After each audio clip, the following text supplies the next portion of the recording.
Happy new year சாங்கில் ஒரு கமல் கண்ணாடியை உடைச்சிட்டு வர மாதிரி ஒரு ஷாட் வச்சுருந்தோம். நாங்கள் பிளான் பண்ணியிருந்தது அந்த கண்ணாடியை உடைக்கிற ஷாட்டில் டூப் வச்சு எடுத்துடலான்னு சொல்லி பிளான் பண்ணோம். ஆனால் கமல் வந்து எங்கிட்ட வந்து சார் அந்த ஷாட்டை எப்போ எடுக்கிறோம் அந்த ஷாட்டை எப்போ எடுக்கிறோன்னு கேட்டுகிட்டே இருந்தார். இந்த பாடல் முடியட்டும் கடைசியாக வச்சுக்கலாம் அப்படின்னு சொல்லி சொன்னேன். சார் டூப் வச்சு எடுக்கக்கூடாது சார், நானே கண்ணாடி உடைச்சிட்டு வருவேன்னு அடம் பிடிச்சார். சரி எல்லாம் சாங்கெல்லாம் முடிச்சுட்டு லாஸ்ட் ஷாட்டை வச்சுக்கிறேன்னு சொல்லிட்டு லாஸ்ட் ஷாட்டை அந்த கண்ணாடி உடைக்கிற ஷாட்டை வச்சோம்.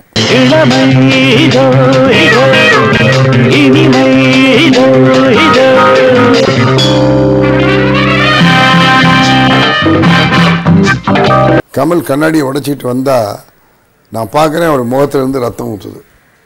அப்படியே பயந்து போய் பார்த்தா என் முன்னால் இருக்க பயந்து ஓடிவிட்டான்.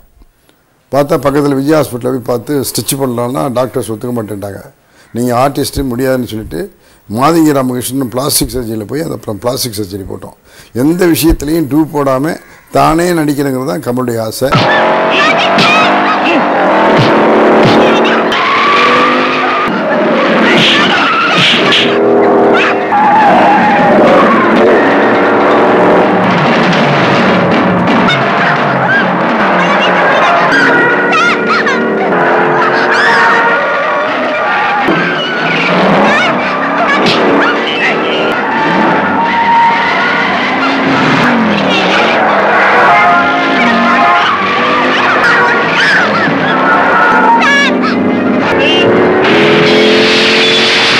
அவர் உடம்புல எல்லாம் காயங்களும் தழும்புகளும் இருக்குது.